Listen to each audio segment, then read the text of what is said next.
Do you believe that Iran is still committed to peace? Yeah, I do. They violated it, but Israel violated it too. Israel, as soon as we made the deal, they came out and they dropped a load of bombs, the likes of which I'd never seen before. The biggest load that we've seen. I'm not happy with Israel. You know, when I say, okay, now you have 12 hours, you don't go out in the first hour and just drop everything you have on them. So I'm not happy with them. I'm not happy with Iran either. But I'm really unhappy if Israel's going out this morning because of one rocket that didn't land, that was shot, perhaps by mistake, that didn't land. I'm not happy about that. You know what? We basically have two countries that have been fighting so long and so hard that they don't know what the fuck they're doing. Do you understand that?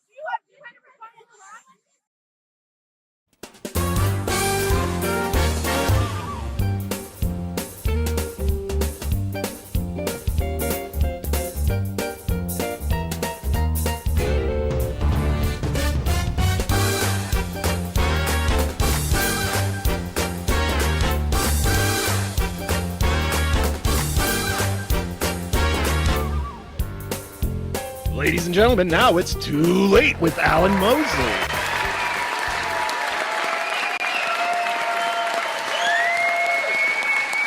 Just dropped the bomb there. Did you hear that? My goodness. Yeah. Guys, welcome back for another episode of It's Too Late. I am your host, Alan Mosley, joined as always by the number one producer in late night. It's Dave Willimowski. Dave! Dave, how you doing, buddy?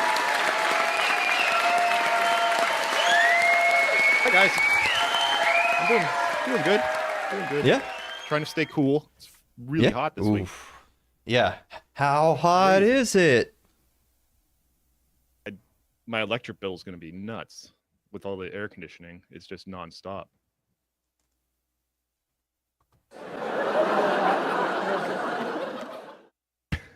Wow. All well, right. we'll edit that right out, Dave. We'll edit that out. After the show, we'll run a quick intro and we'll put it together. Well, you want to talk about it's hot. It's hot here. It was a little over 100 today. Plus with our humidity. Hello? Yeah. No.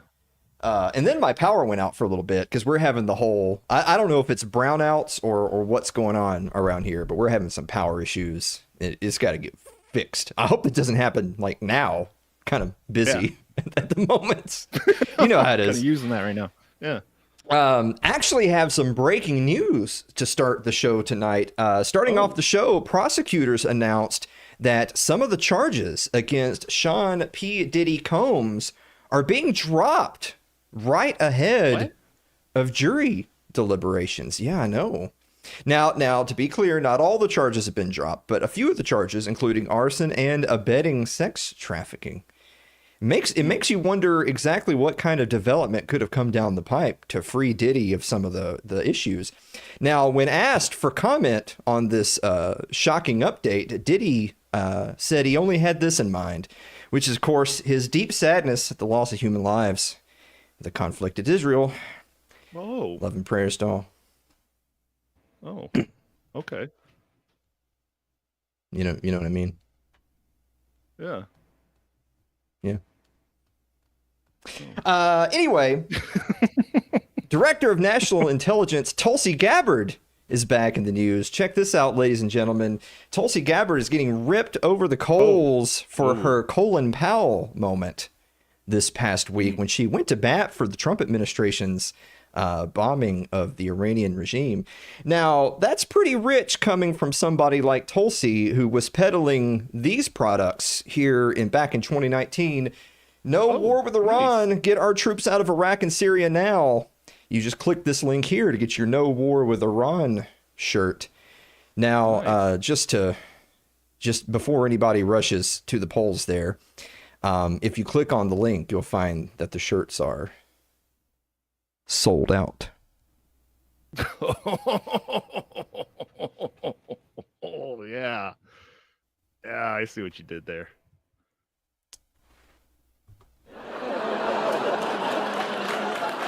This is... Sorry, 0 for 2. That's all right. Speaking of war, let me tell you about tonight's sponsor. It's the Libertarian Institute. I got a new book coming out. That's, of course, War is Gay. Time to Call Trump a Homo. That's the latest book coming out by Libertarian Institute Director Scott Horton. Get your copy now at libertarianinstitute.org. I got to get that one. That's I know they super appreciate me doing that. Also, in entertainment news tonight, the decision for which actor will play the new James Bond. Ooh, we're getting a new James Bond. Daniel Craig is out. The studio insiders are saying that the current frontrunner is one Aaron Pierre. Do we have a picture of Aaron Pierre? Yeah, let me. Okay.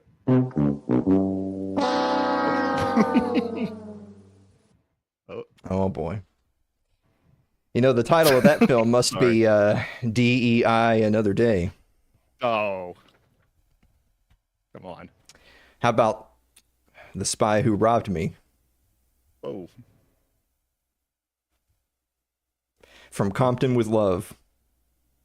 All right. I see what you're doing. That's right. He's James, out on bond.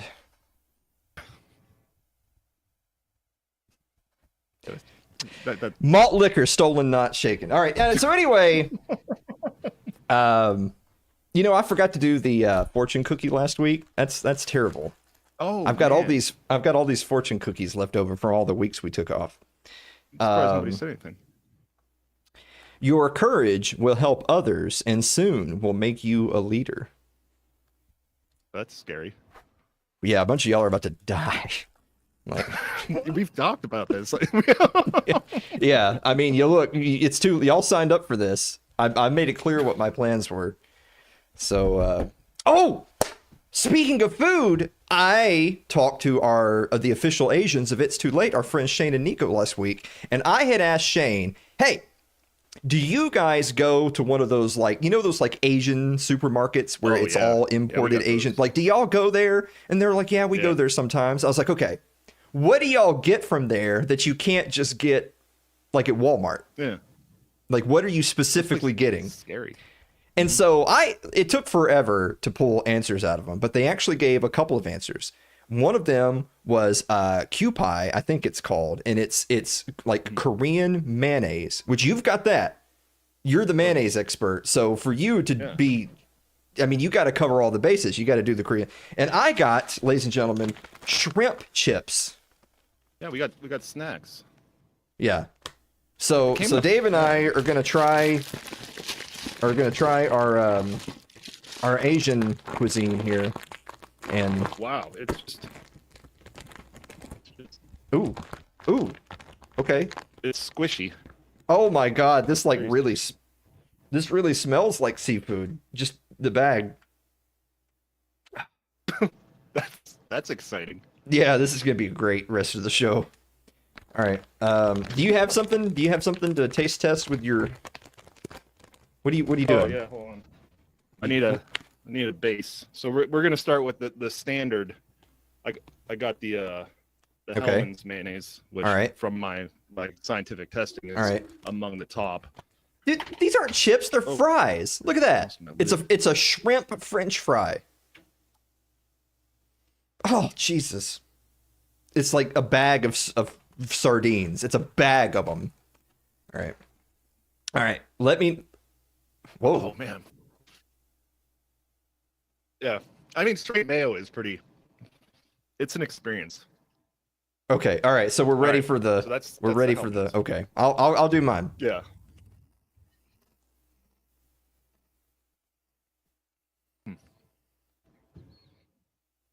Oh.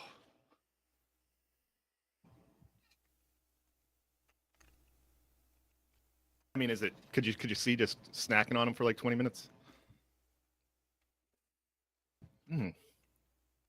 All right. No. Good God, man. No. It's in here gargling Fresca to try to get rid of the shrimp chip. Jesus. It looks a little yellower. That's the only. It's got a nice consistency though. It's not like too thin. I'll tell you what, when you're done with yours, you send me the mayo. I'll send you the shrimp chips. That was just awful, Shane. Jesus. My God. It tasted like a fried shrimp puff that had been out in the sun for a while.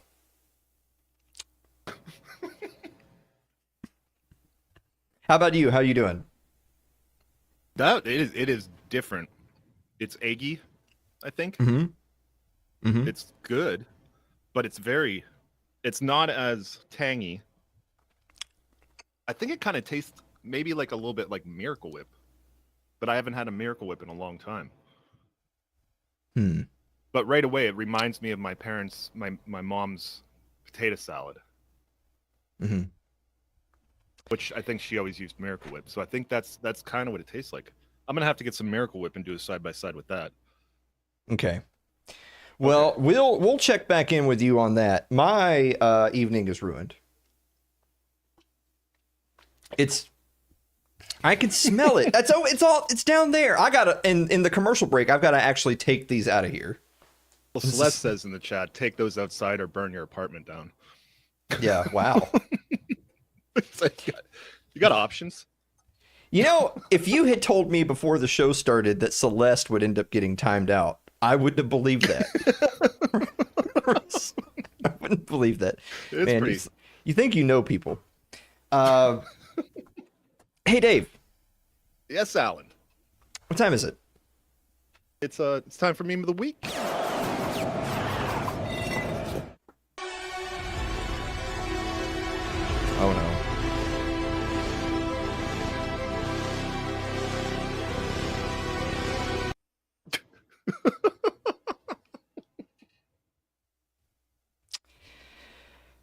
people appreciate that. Yeah, we've only got like what 5-6 more days left of Pride Month, and we get this out of here. But I just want to preface this by saying I couldn't decide what the bonus meme would be, so I picked both. All right. Oh, the first one was inspired by you guys because you guys recently watched that. What's that Michael Keaton movie where he makes a bunch of clones? Oh, Multiplicity. Multiplicity. You guys watched Multiplicity, and I was like, this is what would happen if I was Multiplicity. Check it out.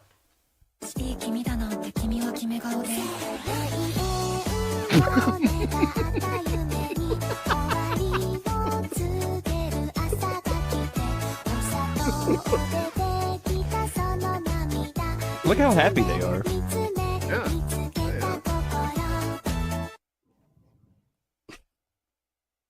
So anyway, that's why you don't mess with with cloning. Yeah.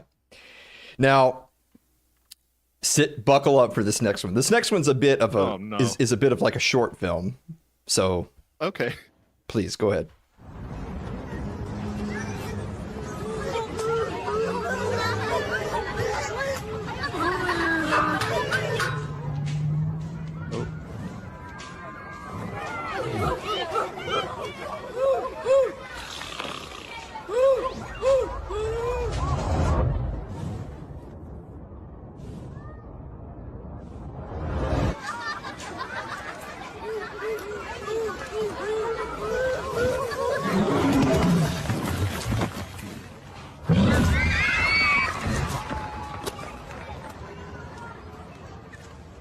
Oh wow.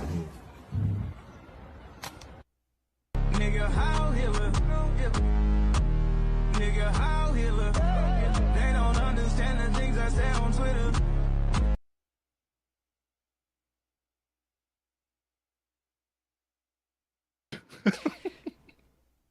Maybe Harambe deserved to die. Whoa. You know? That's a bold statement. Well, I mean, did you just... you know? We're already out of time. We haven't even started the viewer mail yet. We're out of time, dude. Let's just go ahead and do it anyway. Let's do the viewer mail. All right. Isn't it though, Carl? That song just stays with you. Gary Dykstra writes, "Dear Alan and Dave," we're gonna have to go quick. All right, Dave. Okay. Gary Dykstra writes, "Dear Alan and Dave, does Orange Man dropping the F-bomb make him more likable as a president or less likable?"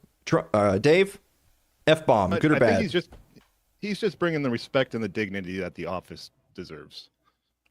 I think it's amazing that he wasn't anywhere near this upset about, like, you know, genocide or Russiagate or you know, any of those things. But this, you know, or getting shot.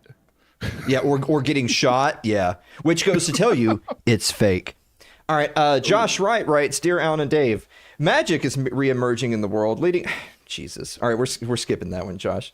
Clay Davis writes, "Dear Alan and Dave," we're gonna have to start posting guidelines for viewer mail. I feel like from now on, you're in charge of putting that together, and you feel free to be rigorous with clearing the spam out. All right. Clay Davis writes, "If you could bring back," Dear Alan and Dave, "if you could bring back one dead person to see what America is like now, who would it be and why?"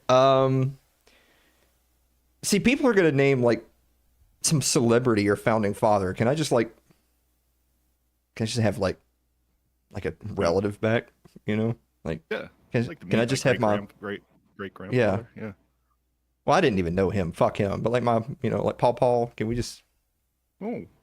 Yeah. Just like, look, it's all screwed up. Yeah. Nice to see you again. He knew that. He was. I mean, he was around to see desegregation. So, Aaron Kentner writes, "Dear Alan and Dave, if you went back in time 100 years, what is one thing you'd say to convince people you are from the future?" 100 years?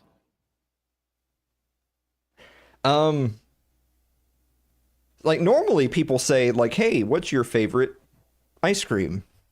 Yeah. You know?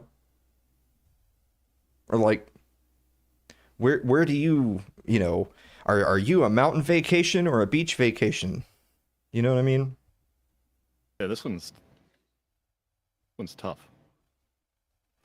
I'd probably just sing that song from the bonus meme. Oh. Either one of them. Yeah.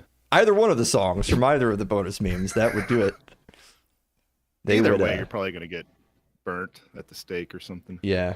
We didn't burn still people. do We that? hanged them. I don't know. Oh, okay, yeah. Yeah, they'll do that. Eric Eli writes, Dear Alan and Dave, what do you consider the best or worst aspects of AI?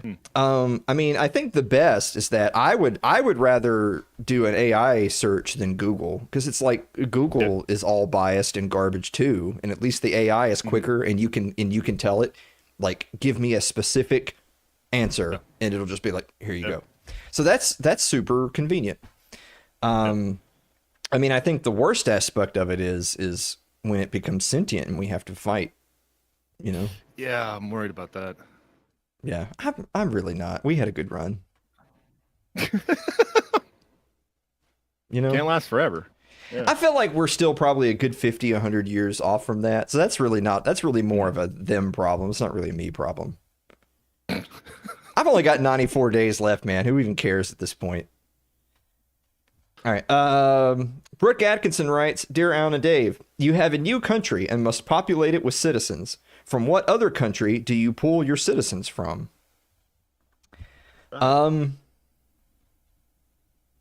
Only hot women aged 18 to 24 from Spanish and East Asian countries.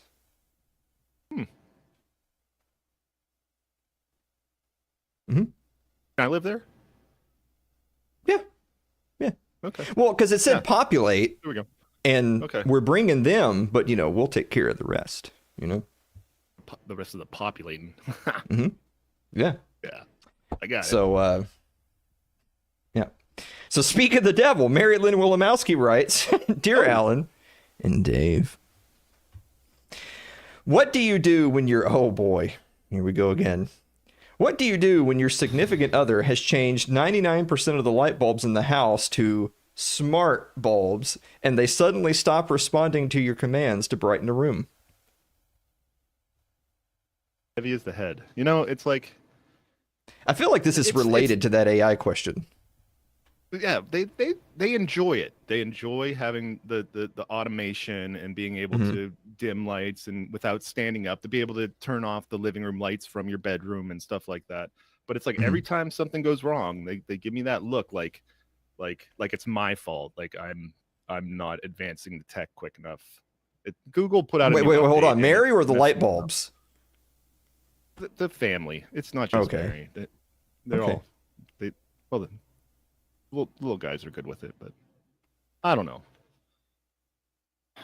Just deal with it. That's my answer. I tell you what, to be fair, starting next week, you can start writing a viewer mail question. Oh, yes. Drag her down. Yeah. All right. And finally this evening, Ryan Seifert writes, Dear Alan and Dave, what will your call sign be for World War III? Ooh.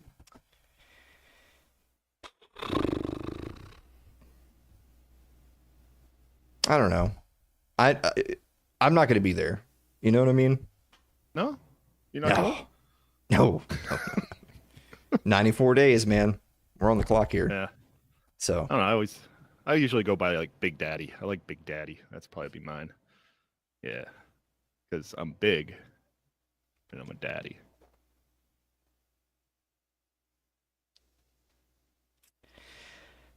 Guys, we're going to be back with Kyle Anzalone of the Libertarian Institute right after this commercial break. Don't go away.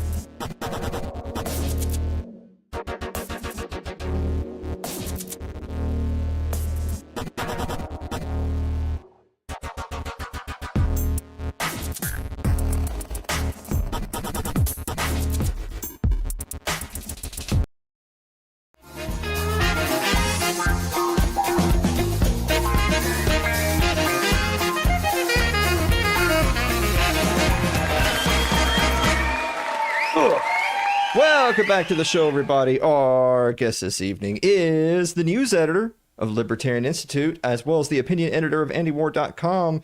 He co-hosts the show Conflicts of Interest, along with Will Porter and Karna Freeman. But also check out his new show, aptly titled The Kyle Anzalone Show. Kyle Anzalone, welcome back to the show.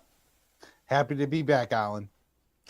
Well, Kyle, I had reached out to you at the end of last week or this weekend, wanted you to come back on the show because, of course, you know, things are moving fast in the old Wild East these days. So we had our good friend Mike Meharry on last week, and that was just to kind of give you the time frame. That was when things were kind of kicking off between Israel and Iran. But at that moment in time, the U.S. Now keep in mind, when I say not involved, I know that they're involved in terms of funding and weapons and all that, but they hadn't actually sent any planes, dropped any bombs, fired any missiles. But of course, you know, the weekend has come and gone, and that has unfortunately bore through. So there's a lot that's happened in a relatively short amount of time, both to kick things off and then also to potentially settle things down. So I want to kind of start sort of from the beginning of this wild last 72 hours, whatever you want to call it, and talk a little bit about when you're considering the United States, quote unquote, getting involved, actually, you know, planes going to the region, dropping bombs, shooting missiles. What exactly did that operation look like? What did they do, and what were they trying to achieve? Yeah, so what initially happened, Alan, is it seems the middle of last week, either Wednesday or Thursday, Trump approved plans to carry out strikes on Iran's Fordow nuclear facility. This is where a lot of the Iranian nuclear enrichment takes place, where some of their advanced centrifuges are. And the consensus understanding is that Israel lacked the military capability to take out these sites. Israel does have a fairly advanced military, a lot of very sophisticated aircraft they get from the United States, but they don't have heavy bombers like the U.S. has. And that means they don't have 30,000-pound bunker busting bombs like the U.S. has. In fact, the U.S. has never used, I think the initials are GBU 57, but these 30,000-pound bunker busting bombs have never, until this past weekend, been used. And so Trump initially authorizes this attack on Fordow.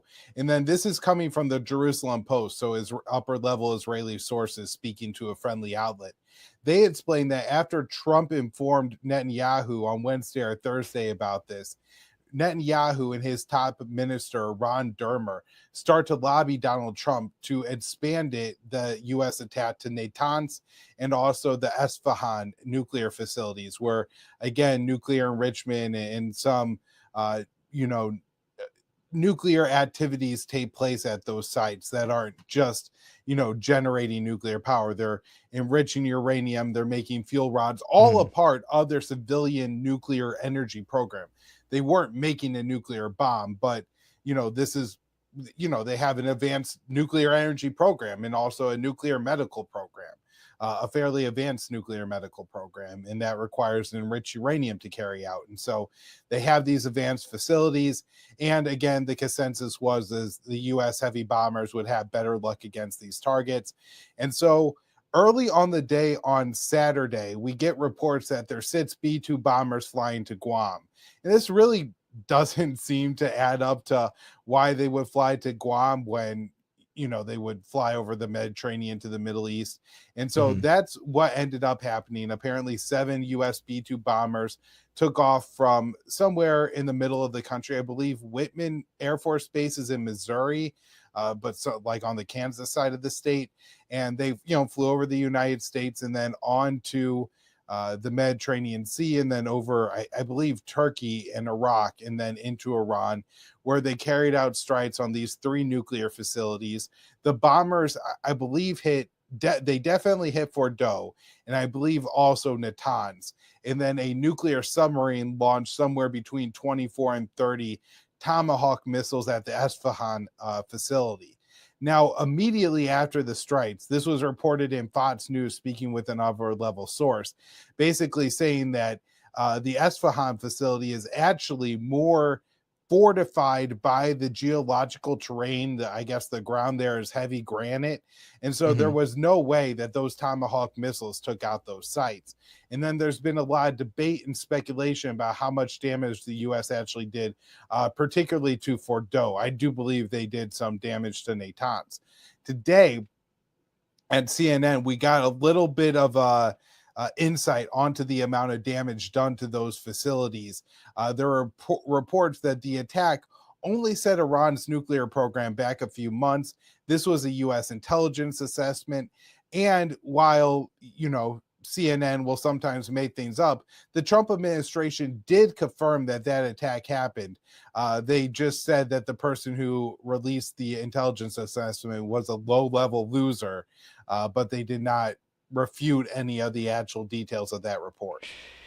Well, because I think that that's a question that a lot of people have, right? Is that whether it's on the mainstream corporate press sites or even just social media, is that a lot of time, whether it was these particular strikes on the nuclear facilities or whether it's been some of the retaliatory strikes back and forth between Israel and Iran, you always have people saying that, well, we don't really know what effect these strikes had. We don't, is this up to date footage, or is this footage of an attack from years ago that's just being repurposed and recycled? I mean, that's one of the difficult things in the wild west of social media, right? Is that it's hard to confirm exactly, what video is credible, what testimony is credible, how much effect things have. But with that in mind, I do want to circle back to something that you had already mentioned, because something I really want to touch on is that it seemed that all of the intelligence assessment is that Iran was not working towards a nuclear weapon. Yep.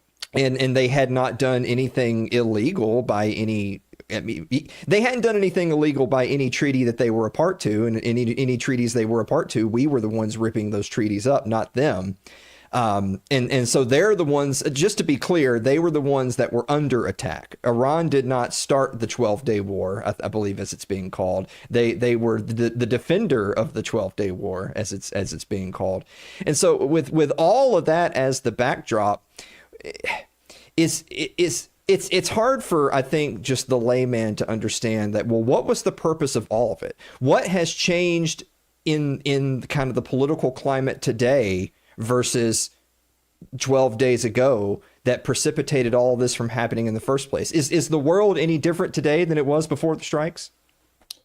Well, my assessment right now, Alan, is this war did not seem to go particularly well in the sense of the geopolitical situation going forward for the Israeli and the American side.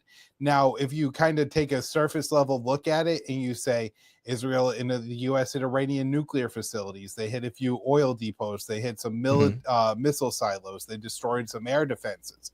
All of that is true. But throughout this entire conflict, Iran has been able to send quite a few missiles at Israel. And additionally, it seems that Israel was running very low on their air defenses. This isn't something coming out of Tehran, by the way. This is something coming out of both the American and the Israeli press, where during like the latter half of the first week of Israel's war, you have U.S. intelligence assessments, people speaking to the Washington Post, the New York Times, the Wall Street Journal, and I believe Ynet was the fourth site, as well as Middle East Eye. So there are 5 sources all saying that Israel was running low on the Iron Dome. And while they were touting the fact that they were intercepting about 90% of missiles, that means 40 missiles hit targets in downtown Israel in their major cities during the first week of this conflict. And it was only getting worse as they were running out of these interceptors. Iran's a big country. It's mountainous. There's a lot of places to hide missile launchers and to be able to launch missiles from that either Israel can't find, they can't hit. And Iran has the range to put, their ballistic missiles in these mountain ranges in the east of their country and kind of hide them from the Israeli airstrikes. So while Israel was able to do a lot of damage to Tehran, I think Tel Aviv was in a pretty weakened position. I think Tel Aviv was really attempting a regime change operation here, that they thought that they could take down the Iranian government. Initially, they carried out some high-level assassinations, and also we now know that Mossad contacted about 20 Iranian generals and said, if you do not immediately issue a record a video of you surrendering and saying that the regime was going to fall and send it to us. We will kill you. We will kill your wife. We will kill your children. We will kill your family. And so this was a real attempt to completely destabilize the Middle East and overthrow the government of Iran by Israel. And when it became clear after 12 days that that wasn't going to work, I think Israel, basically had to call it quits. And the Iranians are in a position here, Alan. I've been trying to use this analogy, and maybe it doesn't really work, but it's like being in a fist fight with somebody who also has a pistol in their back pocket. And if you start, even if they start the fight, if you start to kick their ass too bad, they're going to pull out the pistol, shoot you in the face, and call it self-defense. And that's what Israel has with their nuclear weapons and also with the American backing, right? Where they have an ultimate trump card. They can obliterate Tehran if they so choose to. Now, there are a lot of repercussions to that. I think Israel would prefer not to use their nuclear weapon in Nuka City, because that would destroy probably all their standing on the international stage at that point, and maybe cause like a worldwide embargo against Israel that could, be the downfall of the Jewish state if they chose to do that. And so I think Iran probably has to call it quits as well if Israel wants to, because if they keep attacking, either the Americans are going to attack or the Israelis are going to use a nuclear weapon. Well, I think what's confusing for me is that, of course, depending on, if we had recorded this at a different day and time, then the narrative would be different, right? Because it starts off as, they're initially trading strikes, and then it's the United States is going after the nuclear facilities, even though we've already established that narrative was kind of bogus. But then the same people who were telling us, at least in the American press, that, oh, well, this is about the nuclear sites, then it's almost like, you blink and all of a sudden now it's about regime change, right? It's not about the nuclear sites anymore. It's about regime change. But then suddenly, you fast forward to today and you have Donald Trump dropping the F-bomb in his descriptions of the potential ceasefire and who is or isn't at fault for potentially breaking it. But at least as of this moment, I don't believe that there's bullets or rockets flying. And so, I mean, we can hope that it's over and this is the end of it. But it definitely, I think the big takeaway for a lot of people is that at a bare minimum, it doesn't seem like Washington and Tel Aviv are exactly on the same page. And two, even if Netanyahu wanted regime change in Iran, and even if the absolute most hawkish hardliners in Washington, D.C. wanted regime change in Iran, we've seen this play out before, right? We've seen regime change in Afghanistan, replacing the Taliban with the Taliban. We've seen it in Iraq. We've seen it in Libya, in Syria. And as you already mentioned, all of those countries, all of those interventions turned out terribly. But even so, none of those compare to Iran, right? Iran is what? And that's 90 million people. I mean, isn't Iran something like 10 times the population of Israel? It just doesn't seem to be. It just doesn't, for me. I mean, call me an Iran defender, I guess. I'm just a homegrown terrorist after all, Kyle. But it seems to me that it's really not in the best interest of practically anyone in the region for a regime ruling 90 million people to be thrown over its head. And oh, by the way, there's weapons behind every rock. Am I wrong about that? No, Alan, and I completely agree with you. You had made a lot of good points in there. And I mean, just if you look at Trump over the past 72 hours, on Sunday, he's posting on Truth Social that if the Iranian government can't make the Iranian country great, then there should have a regime change in that country.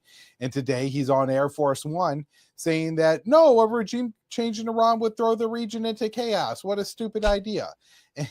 And a part of this, I think, is how much Trump allowed himself to be led by Tel Aviv in the run up to this. There's a very interesting article in the Jerusalem Post explaining how and why Israel ended up going to war with Iran. And they explained that there was no new intelligence on the nuclear side. Now, Mossad did fabricate, and the Jerusalem Post essentially said this.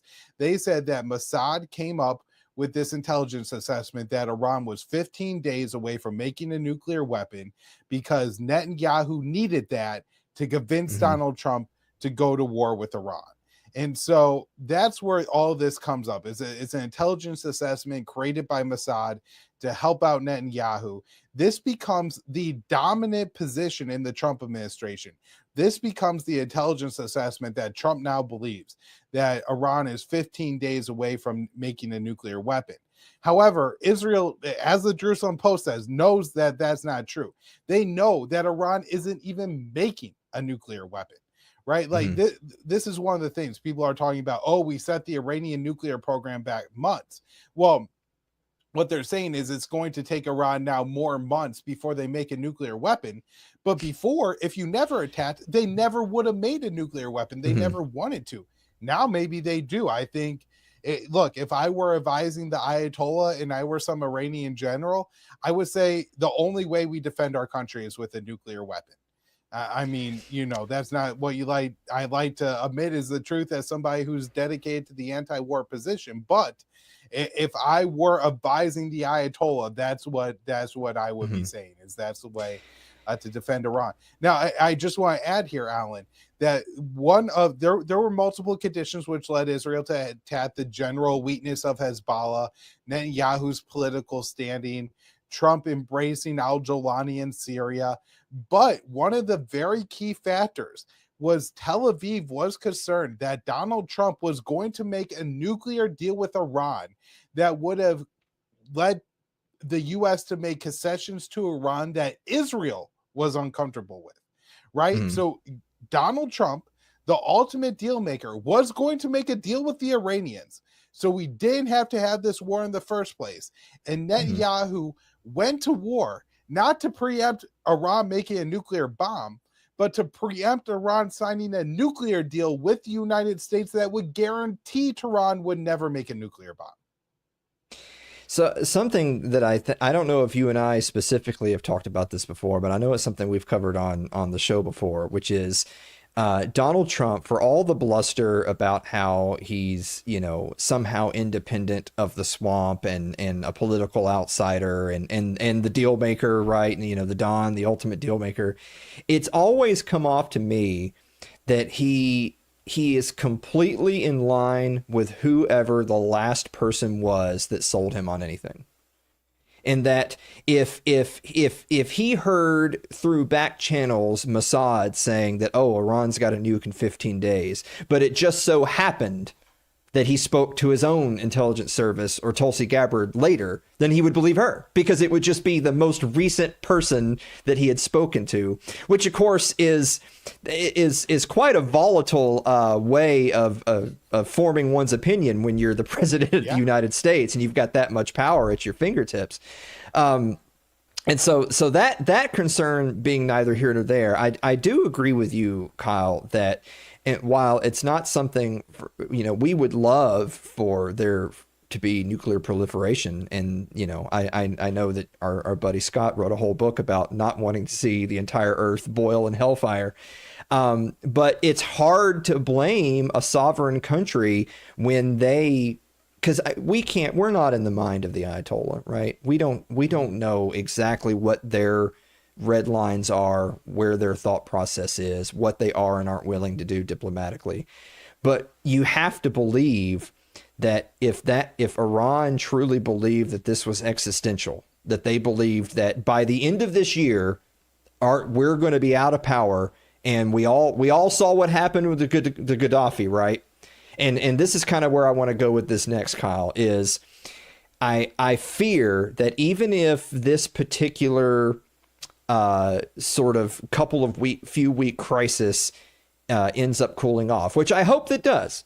But what I fear is that we're just one more crisis away from a disaster. And what I mean by that is that, you know, when you go backwards a couple of weeks and there's all the stuff of, oh, Trump is waffling, Trump is raising his voice on the phone with Netanyahu, and Trump doesn't want regime change in the Middle East. He doesn't support the forever wars. And then, oh, Trump met with Steve Bannon. Trump wants 2 weeks to decide what to do. And then you hear whether Trump was lied to and manipulated by Netanyahu, or the other way around. But the diplomatic option that supposedly was going to take 2 weeks, what was it, 48 hours later, and they're dropping bombs? And then what's the narrative after that? Oh, that was a ruse. A ruse? Yep. Is that how you want your country to be viewed? As that when you go to the negotiating table, it's only a ruse so that you can drop more strategic bombs? That's where I'm afraid the United States is. Yeah. No, so one point that you made that I just want to follow up on, you said that the last person who talks to Trump usually ends up winning the argument, which I think in this current administration makes his chief of staff, Susie Wiles, a very, very powerful person, the person who, sets the president calendar and gets to decide who that last person he has talks to before he makes decisions is really important. And so I did want to just note that. But to your larger point there, which is I'm sorry, Alan, what was the question there? Well, it's that I feel like ultimately right now the view of the United States amongst unfriendly nations is you can't go to the negotiating table with the United States because they're just going to stab you in the back. And they would be right to think that. Absolutely. And look, in the run up to the Israeli strikes, it's definitely confirmed that Trump knew the strikes were happening and then was posting on True Social days like looking forward to meeting with the Iranians on Sunday when he knows the Israeli bombs are going to start falling on Thursday night, right? Yeah. So he was engaged in direct manipulation, and maybe the whole talks were just manipulation from the beginning to give Israel time to ramp up. The same week, Alan, that they announced the U.S.-Iranian talks that Trump wanted to hammer out a new nuclear deal with Iran, when he sent that 60-day deadline, he also sent 9 plane loads of bunker-busting bombs to Israel. And Khan News, this is an Israeli public media outlet, their NPR, reported that this was to gear up for a potential war with Iran. And then, of course, the Tuesday before Israel launched the war, we sent them 3,000 Hellfire missiles, which were used in assassinations of the Iranian leadership. And then, as you have mentioned, it gets even worse. Before the U.S. bombed Iran, Trump put out this 2-week thing, in part to deceive the Iranians, but also to deceive his own base, because he knew that large portions of his base were lined up against this. The polling said that 19% of Americans before the strike supported bombing Iran, while I think 53% or something were opposed to it. Those numbers flipped after the bombing happened. But I think Trump understood that if he was very open that he was going to bomb, that this would build a lot of political resentment towards him from his own base. And so not only what does this do to America's other adversaries, countries that we've deemed enemies, but just for the Iranians, right? Like, what if this, Alan, is just another ploy? Maybe Tel Aviv and Washington assess that all of Iran's nuclear material is now in bunkers that are completely out of reach to even America and Israel's most advanced bombs. Maybe the Ayatollah and other commanders are deep in bunkers that can't be hit, they can't be taken out. And so what the move is to declare a ceasefire, to let them think that things are safe, to let them come out of their bunkers, to try to move the enriched uranium. We admit that we have no idea where Iran's 600 kilograms of enriched uranium is, 60% enriched uranium is at this point. And so maybe I if I were Iran, I would think you would almost have to assume that that was the case. And for Russia, who's going to engage in talks with the U.S., what message did this send? And also maybe to China. Look, if China says, if you can launch an aggressive war to get what you want, like Israel just did, maybe we go ahead and take Taiwan. Maybe we recognize that the U.S. has blown all of its interceptors, either arming Ukraine or now defending Israel. And without missile interceptors, I know Taiwan is, like years behind on the wait list now for the advanced Patriot systems. And so this could create real problems, just logistically, and give other countries not only think that diplomacy with the Americans is worthless, but also you now have an excuse to go to war if you want to. Well, another thing that I've been thinking a lot about too, because I know you brought out some of the other actors, just as a random aside, isn't it funny that the people that get paid by a certain country in the Middle East that was involved in this conflict have tried to shift the narrative away from, oh no, it's not that huge swaths of governors and mayors and congressmen and presidents are all bought by Israel. No, it's actually Qatar, you guys. Qatar is actually the most influential Middle Eastern country. So ironic enough then that the Trump administration actually goes to Qatar to try to work with them to get them to open up back channels to Iran. It's just funny how these different nations that, you know, the United States doesn't even give a second thought to what they think or care about, but unless they need them. Unless they need them for something diplomatically, then all of a sudden we're best friends. But it just seems to me, I can't decide what's worse. I can't decide of these three different things, and I'll kind of let you have the final thought. The first one being is I feel like, look, anyone that's been paying attention to U.S. foreign policy for decades know it's not exactly like the United States' name was written in gold or anything. It's been kind of mud for a while. But other countries also understand that we have elections and new presidents and new administrations, and they can take slightly, they can take different stances, treat diplomats different ways. And so maybe there's some hope there that the Trump administration would be different.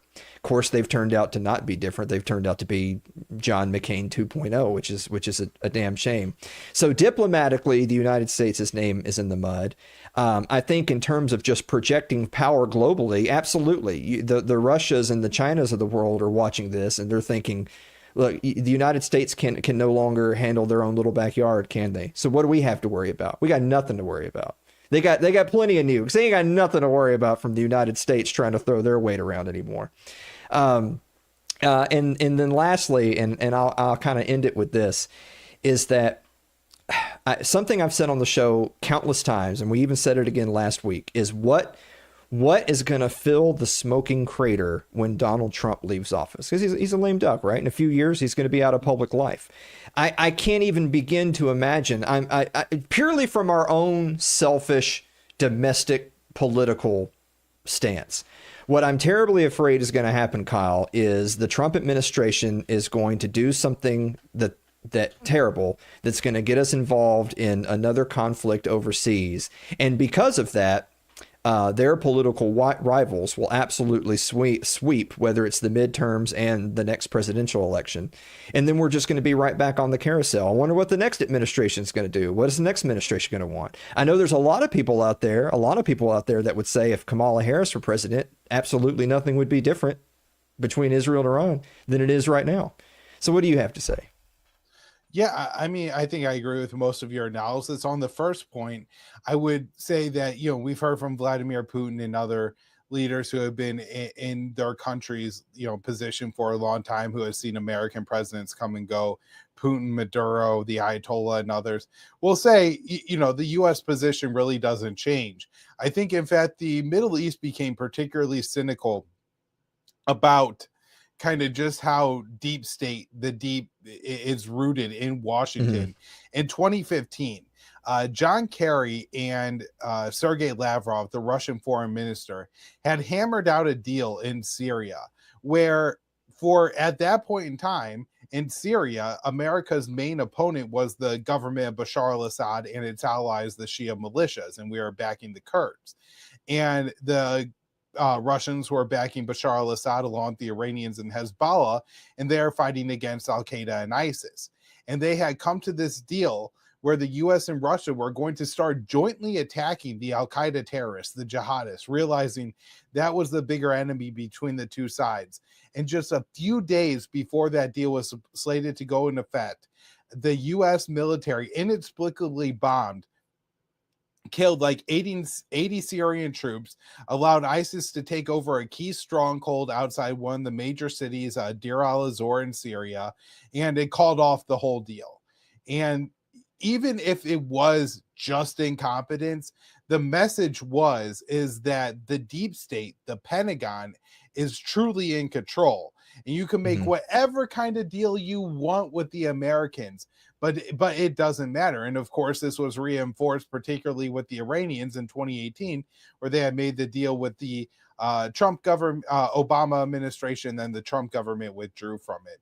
And so my guess is that most countries kind of just see this as a bipartisan consensus, right?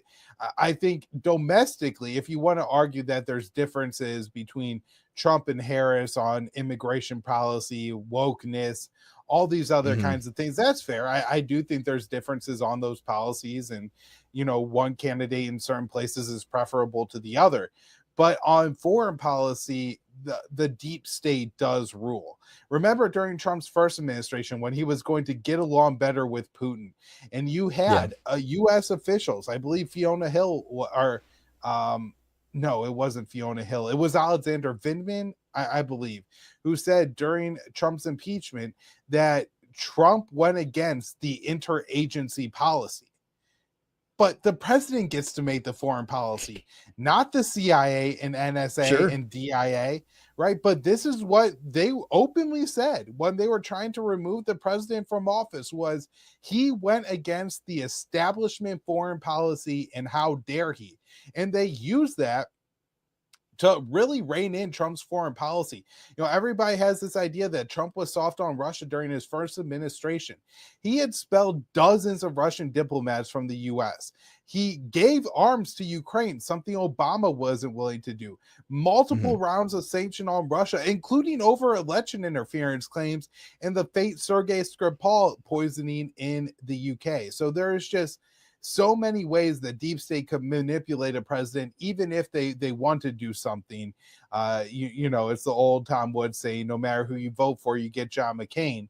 And that's certainly true on foreign policy, because the foreign policy establishment is a bunch of John McCains running around, and they are the ones that are really in control of this. Now, of course, we do see that there is an imperial presidency, and Trump can do some interesting things, like today when he told Benjamin Netanyahu to turn his planes around and not to bomb Iran, and he seems to have just declared and forced this ceasefire through.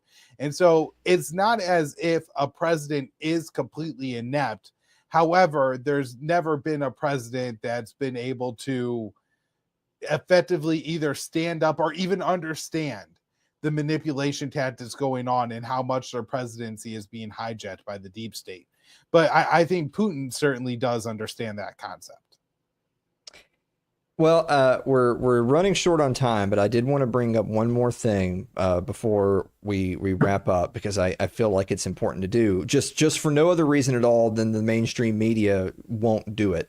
But I know that you guys at Antiwar.com and Libertarian Institute would, which is, while everyone's been looking at Iran, the genocide in Gaza has marched ever onward. In fact, if anything, it's gotten worse. I saw, I don't know if it was something one of you guys wrote just recently or not. I did happen to see a little bit of the Kyle Anzalone show earlier today, where now you're having to track aid-seeking deaths. The deaths of Gazan refugees who are in the process of approaching aid trucks and then being fired upon. And this is, there's no fog of war here, right? This is broad daylight where the whole world can see it, and they're mowing people down in front of the aid trucks.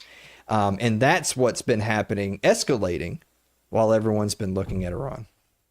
Yeah, no, you're completely right about that. As of, I believe, Sunday, there were, again, a new category of aid deaths in Gaza, aid seekers, people going to try to get aid. It's absolutely insane what's going on here. So there's this Gaza Humanitarian Foundation. It's a U.S. aid agency that was created. And in fact, the Boston Consulting Group and Jack Wood, who were the head of this and consultants for this, quit just before it went into effect because they saw that this was going to be an absolute disaster. So the Gaza Humanitarian Foundation is giving out a very limited amount of aid. And then they're securing the aid sites. But to get to the aid sites, you have to go through the IDF, where they're, doing biometric checks and things like that on people. And so they have tanks and drones right now firing on starving people who are walking to try to get aid. They're actually opening fire from tanks, Alan. It's not even like the Palestinians came too close to some Israeli soldiers and they had to be shot because maybe they could have possibly presented a threat and they shouldn't have been standing there. But essentially, if Palestinians start to congregate, Israel is using that as an excuse to open fire on them with taints, including by firing taint shells at a bunch of unarmed civilians going to get aid. I mean, it is absolutely horrific. And I do wonder if Israel feels like they're able to only get away with this because they're waging this war in Gaza, which does rightfully warrant a lot of our in Iran, which, you know, rightfully we're paying a lot of attention to, but the situation in Gaza has gotten a lot worse. So I really hope this ceasefire holds for long enough that we could like spend a few good days really covering the situation in Gaza, because what was happening there is absolutely atrocious. It makes you wonder, because, you know, again, I used to say, I said the same thing back when Trump was still campaigning, when it was still candidate Trump, and I'll say the same thing now. I don't care who gets to score political points. It's irrelevant to me. Let Trump be the winner that rides off into the sunset. I don't care who gets credit, as long as good things happen for people. And so if Trump gets to get credit for ending the war between Iran and Israel, so be it. But I hope that part of that negotiation is, oh, by the way, we're tired of seeing the genocide being played up on social media day after day after day. How about we wrap that up too? It reminds me of, wasn't it Reagan that did that? Reagan had said, we're tired of seeing these videos on TV, so you need to put a stop to it. Because again, I mean, because what are we to believe? Which one is it? Is it that Netanyahu is so headstrong that he's the one that's walking Donald Trump around and not the other way around? Or are we to believe that the United States president can say, hey, all of your weapons and aid go away if I say so, so do what I say? Which one is it? I mean, I think both are true. It seems kind of baffling that you would have that much leverage but be unable to use it. But that really is the case in the United States. I think a part of it is there's just this consensus belief, particularly on Capitol Hill, but because of the number of administration staffers, especially high-ranking staffers that came through Capitol Hill. So if you look at Secretary of State Marco Rubio, who's also the National Security Advisor, the CIA Director John Ratcliffe, these are former members of Congress who only got their seats because they have, you know, pledged their loyalty to AIPAC and the state of Israel. I mean, it's routine. You know, Ted Cruz said that to Tucker Carlson, and it's not an outrage. And I don't know how it's not an outrage, but he said when he was elected to the Senate, his number one issue was the state of Israel, not Texans. How you could say, I'm going to represent a foreign country over my own constituents and continue to get reelected is absolutely baffling to me, Alan. But that is the politics right now in the United States. And it is changing. You know, when you look at the polling, even young Republicans aren't in favor of this special relationship with Israel. But I do think that the Israelis understand that as well. And I think Netanyahu has kind of decided, well, we still have all this influence right now in the House and the Senate. It takes forever to vote these people out of office. And so even if the base is changing, even if they're going to elect more and more independent thinkers or Thomas Masseys in the United States, right now we have the political consensus, and it permeates not only Capitol Hill, but also the White House now. And yes, Trump has all this leverage. And just like he did today, he could call Netanyahu and tell him, as Israeli bombers are going to bomb Iran, send them back. You're not dropping the bombs. And I am pissed as hell about this whole event. He could do that. He could have done that on day one of his administration. He could have done that before he bombed Iran. But he allows himself to be led by Israel. And a part of this is because, again, his chief of staff, Susie Wiles, is a devout Zionist, and his CIA chief was bringing him Mossad intelligence and telling him that was true. And so Donald Trump is just, and look, this, I knew this when Donald Trump was the victim of one of the greatest conspiracies, maybe the greatest conspiracy in the history of the United States, Russiagate. He has never been able to articulate it. He's never been able to sit down in front of the American people and explain how Hillary Clinton, John Brennan, and the Obama intelligence community came up with a fake Russiagate scandal, based off of opposition research funded by the Hillary Clinton campaign and used against him to impeach the sitting president of the United States, to hijack his foreign policy for the first 2 years of his presidency. Donald Trump never said any of that because he's too stupid to. That's the only explanation that there is at this point, Alan, is that Trump just doesn't understand, and that, you know, the consensus around him is Israel good, and Donald Trump's, you know, belief in natural, like, kind of, you know, he wants to be the best American president for Israel ever. I mean, how the hell is that America first?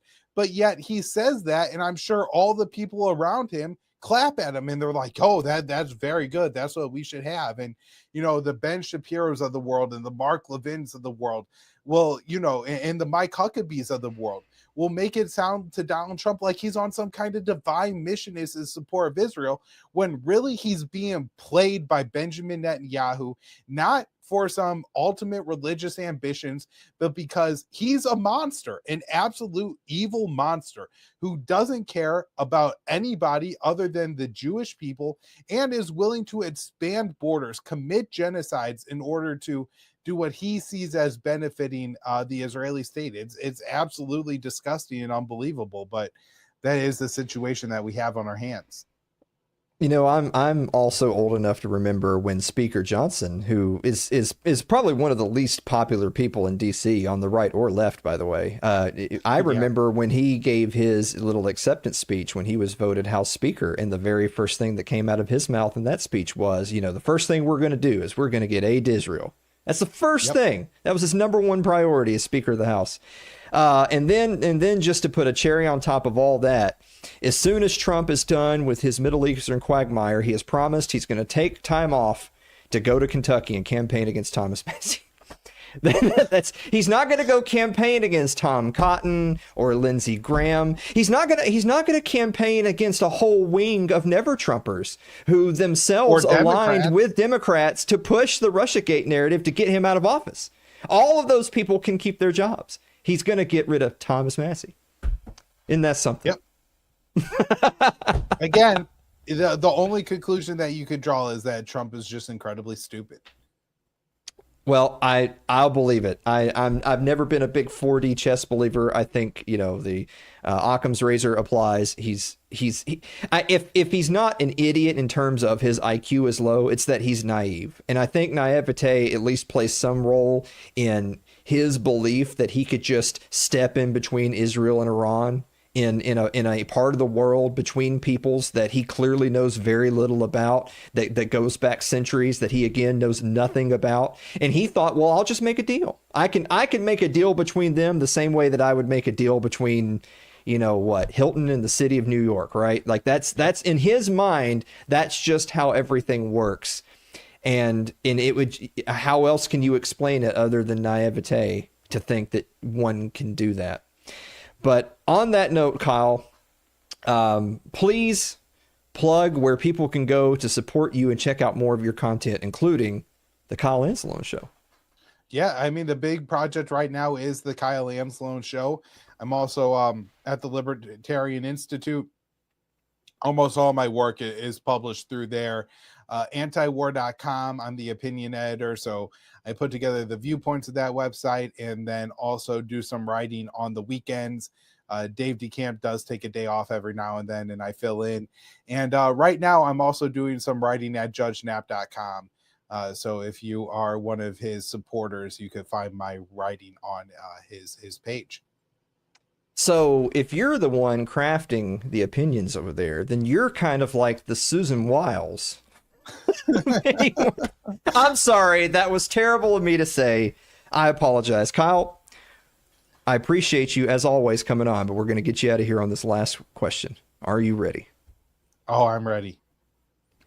If you have two lasagnas and then you stack one lasagna on top of the other, is it still two lasagnas, or is it now just simply a lasagna?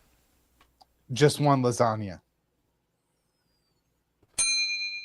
That is correct. Kyle Anzalone, you're in the win column.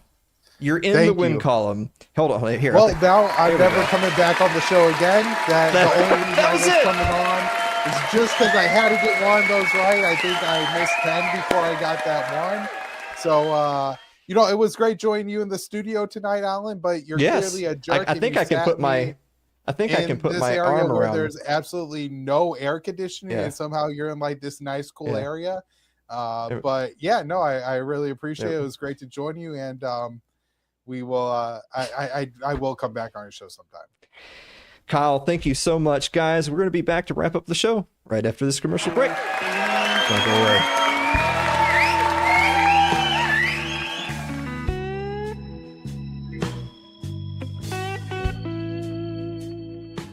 If you're enjoying tonight's show, consider supporting the program by becoming a member of our Patreon. That's over at patreon.com/Alan Mosley.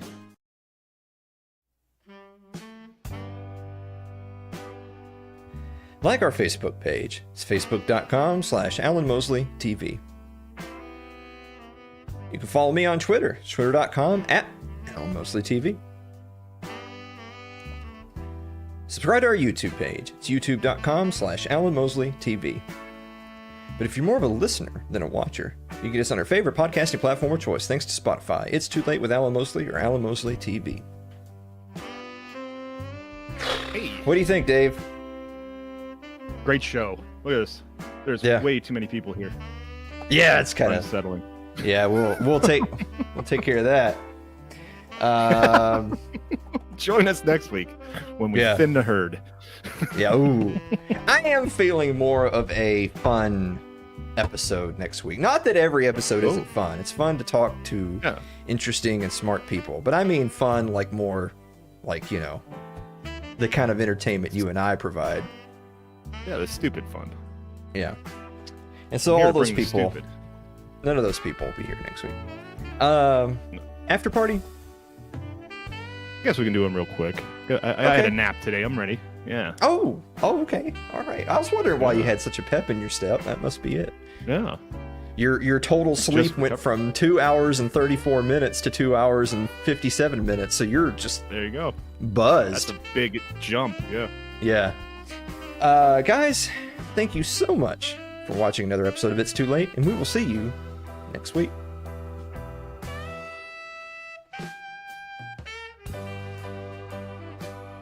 Oh. Wow. Yeah, that's why I don't do naps, because I'm just disoriented and frothing with hate. Yeah. Yeah. Ugh. I get so nervous when I see new people in chat, because I'm like, because you put yourself in their shoes, and they're like, what do all those balloons mean? I don't get it.